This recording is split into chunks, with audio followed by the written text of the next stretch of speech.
Hey, how's it going guys? Phil here, and this is a review for the AUAG Racing Gaming Chair. This chair requires a bit of assembly on arrival, but not to worry as it's actually pretty straightforward. You'll receive the chair back and seat, neck pillow, lumbar pillow, 5 plastic caster wheels, hydraulic piston, 3-piece piston cover, 2 arm bracket covers, 2 armrests, the seat adjustment assembly, ABS plastic wheel spoke, a bag of screws with an Allen wrench, and an illustrated instruction sheet. The instructions are fairly simple to follow, but don't have any words, so I'll take you through the assembly of the chair first. To assemble the chair, start with the wheel spoke and 5 caster wheels.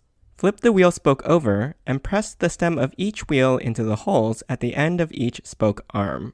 The wheels are plastic and lightweight, but they're hard and feel pretty durable and have metal stems. Now, flip the wheel assembly over and drop the hydraulic piston into the hole in the center. Then place the 3-piece piston cover over it. We'll set that aside for now and start assembling the seat. Take the seat bottom and flip it over. Locate the 4 holes near the middle furthest to the outside. These should line up with the armrest brackets, and we'll ignore the inner 2 holes for the moment. While the arms aren't labeled left and right, the wider side of the arm should face front, and the narrower side should face the back. Use 2 silver bolts to secure each bracket to the bottom of the seat.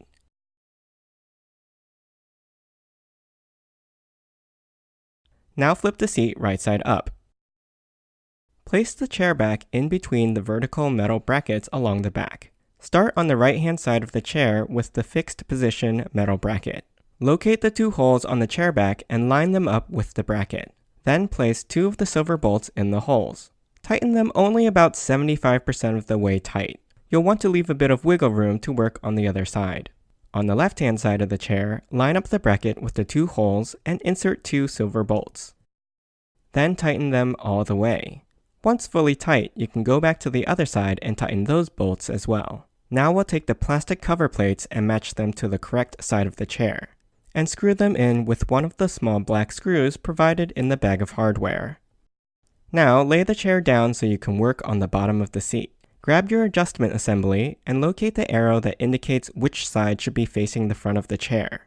These screw holes should align with the arm brackets across the center of the bottom of the seat.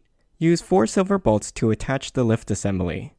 When you're done, you should be left with 1 extra silver bolt and 1 extra black screw as spares.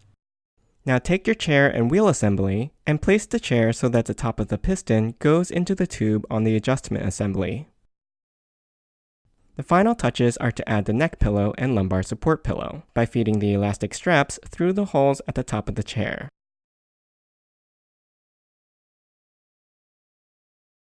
The lumbar pillow can be adjusted up and down the seat simply by sliding it.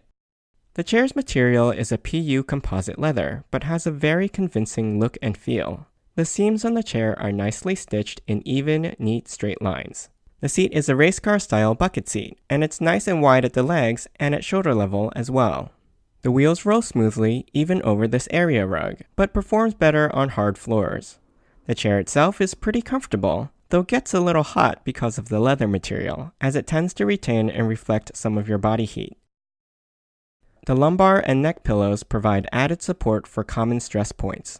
The seat back on this chair can be adjusted and reclined to a full horizontal position. You can also raise and lower the seat using the lower lever under the chair. While seated in the chair, there's a bit of give to the back for rocking, and you can lock the rocking ability by pushing in the height adjustment lever. Pull it out to unlock it. You can also adjust the amount of rock by tightening the spring on the bottom of the chair by twisting this large plastic knob. Assembly was pretty easy and only took about 25 minutes, and the construction of the chair feels durable.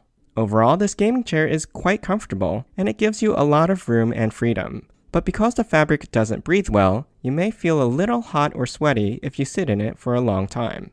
I hope you enjoyed this review. You can ask me any questions in the comments. I'll put a link to the product in the description below. Don't forget to subscribe to my channel and join me next time.